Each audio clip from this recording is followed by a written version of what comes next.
doon po na lamang sa copycat na binabanggit po ninyo Chacha kanina.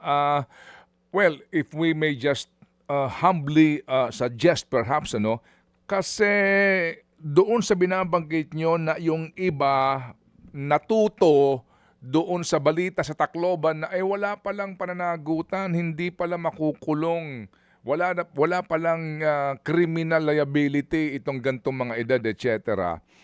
Hindi kaya din po pwede kung sakali man po na masama po siguro sa mga ilang pong extracurricular nga po ng mga pagtuturo diyan sa mga classrooms na yung batas na hindi ibig sabihin na ikaw halimbawa dito po kasi sa mga naghahayag ng threat sa Facebook.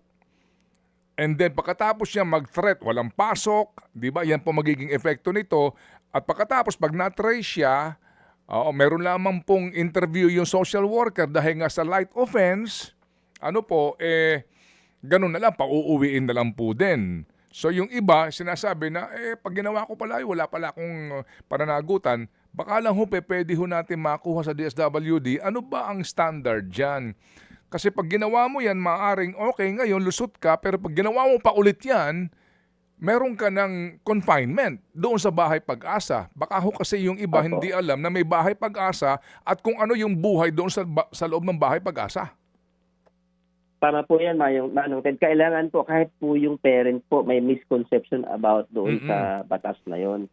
So, sa estudyante, sa magulang, kailangan po talagang i-reorient sila tungkol dito. Kasi hindi naman po totoo na walang liability. Of course, yung 14 years old pababa, malinaw po sa batas na walang criminal liability. Pero mayroon po silang liability po. Yung bata, pwede po siyang manatili doon sa Bahay Pag-asa hanggat hindi siya nagbabago. Baka forever. So, kailangan po talaga maintindihan po yan ng ating mga kabataan na wala pong lusot I mean, mayroon pong mekanismo. Iba lang po yung trato sa mga bata kaya sa mga adult. So, mayroon po talagang kailangan linawin. Yung nga po, siguro baka lang makatulong sa mga bata na malaman nila na kahit na sila ay 14 anyos pababa, pag gumawa sila ng mali, meron silang may kalalagyan sila.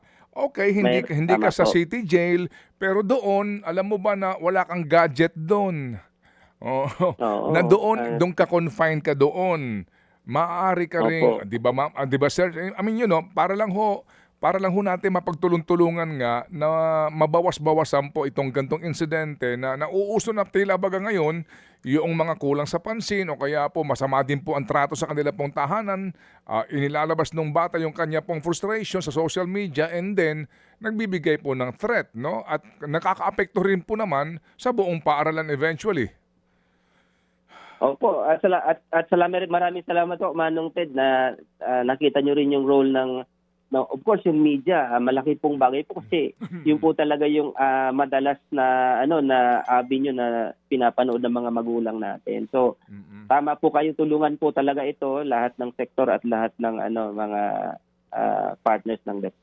Mga kapatid, patuloy po kayong tumutok sa 105.9 True FM para sa totoong balita, impormasyon, music and entertainment. Mag-subscribe sa aming YouTube channel at podcast at sundan nyo kami sa Facebook, Instagram, X at TikTok sa True Network PH. Bisitahin din po ang aming official website, truefm.ph. At panoorin din kami sa True TV Signal, Channel 19. Kami po ang 105.9 True FM. Laging true sa'yo, kapatid.